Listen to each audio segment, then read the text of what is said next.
Three parts to my brief talk this morning. I'm going to tell you a little bit about the instrument itself and why we set out to initiate the survey. Second, I'm going to talk about some of the key findings. And I'm going to close with a couple key facts and figures about our state budget problem in FY11, building off of Rick Brown's presentation of yesterday and Senator Colgan's presentation. I got to say, though, talking to local government officials about their own local fiscal conditions is a little bit like me talking to Derek Jeter about baseball, but here we go. I want to give credit to Jim Reginbald, Fiscal Analytics, and Neil Mason, VML. This has been a team effort.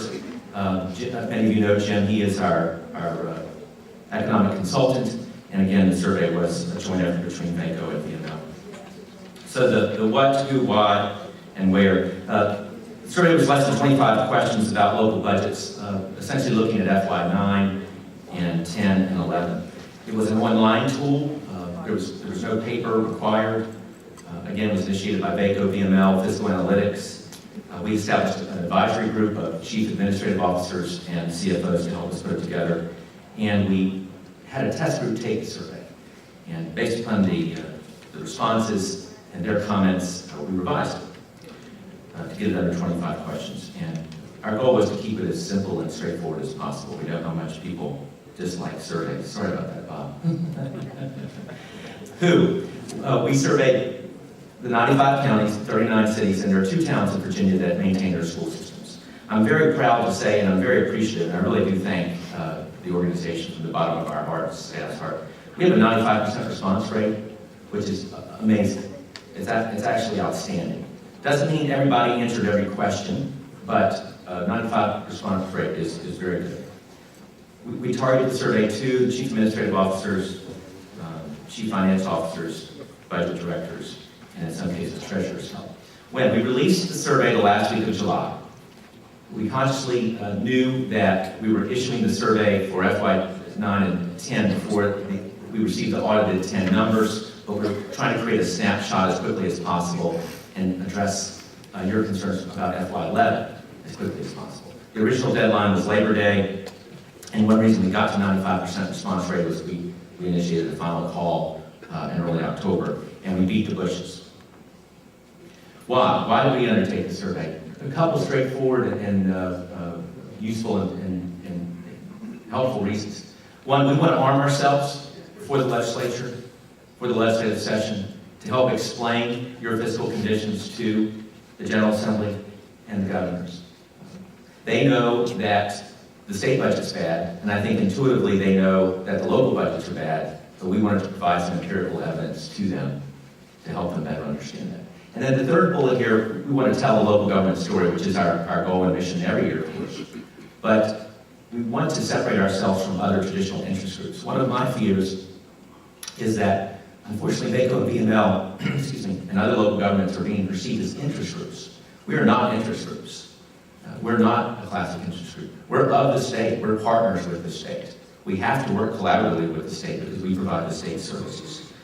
So again, when we use the survey instrument with legislators, we'll try to press the point that we're partners in government and we are unique.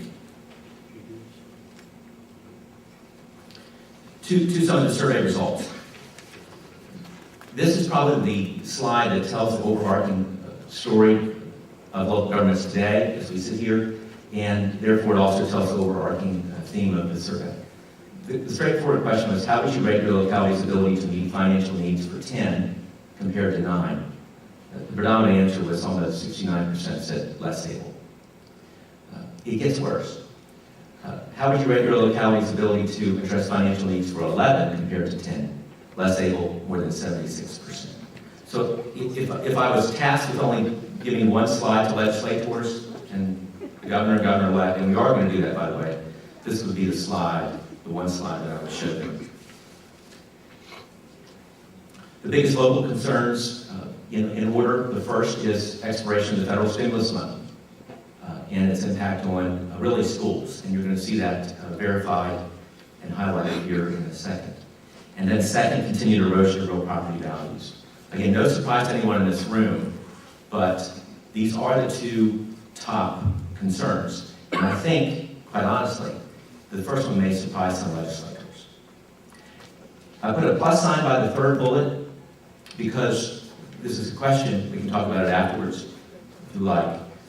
I take this as a positive.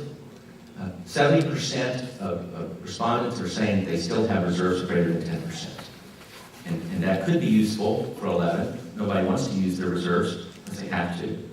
But again, I see that as a positive. If I could give legislators a second slide, after I gave them the first slide that shows the difficulty in managing FY11 against 10, it would be this slide. And I'll just read it to you because it may be difficult to see. Federal K-12 stimulus funding prevented FY10 layoffs and program reductions. On the left bar, just under 100 respondents said that the dollars prevented or mitigated layoffs in the schools.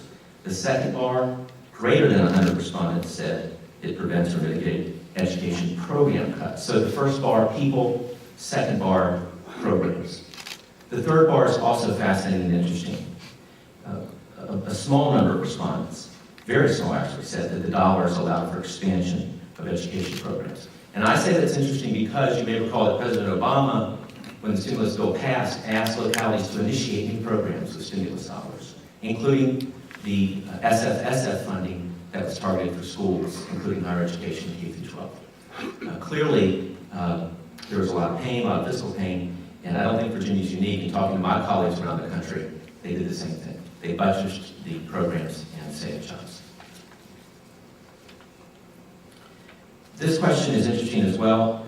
The question was your most significant budget concerns in balancing your budget for FY10. In fact, I'll just read the question. Please check the three areas that had the most significant impact on your budget for FY10. Not surprisingly, education in the middle was first. Second was public safety. And then you see an equalization, but CIP infrastructure needs rise to the top, as well as employee compensation. And you'll see this borne out in additional slides. The next series of slides, there are three. If the earlier slides tell the overarching theme, these next three slides will interpret the story for us and legislators. These next three slides speak directly to our revenue situation. It's entitled Virginia Local General Fund Revenue Annual Growth Rate. If you draw a vertical line down the 2008 axis, which begins with the dotted line on your far right, that's all historical data to the left. Jim Regenball, Neil Minks, and I took that information from existing information. So the dotted lines are the information that we gathered through the survey. And these are local general fund dollars.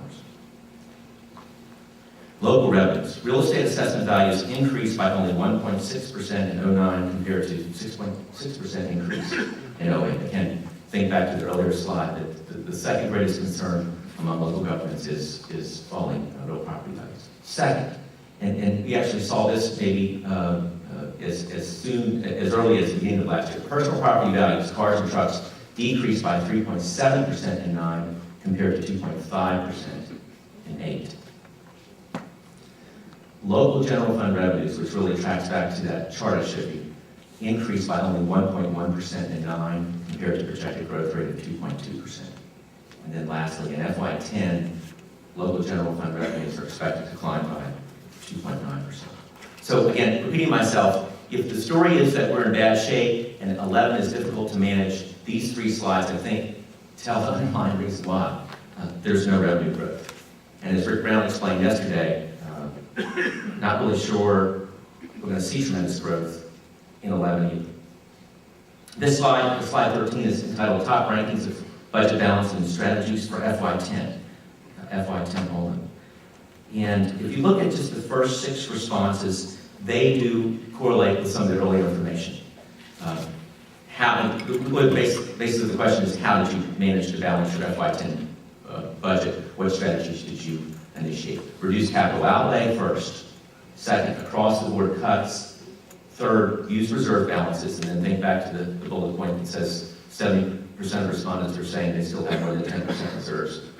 And then really the 4th and 5th responses you could almost couple. Actually the 4th, 5th, and 6th. Layoffs, hiring freeze, pay reductions, and freeze.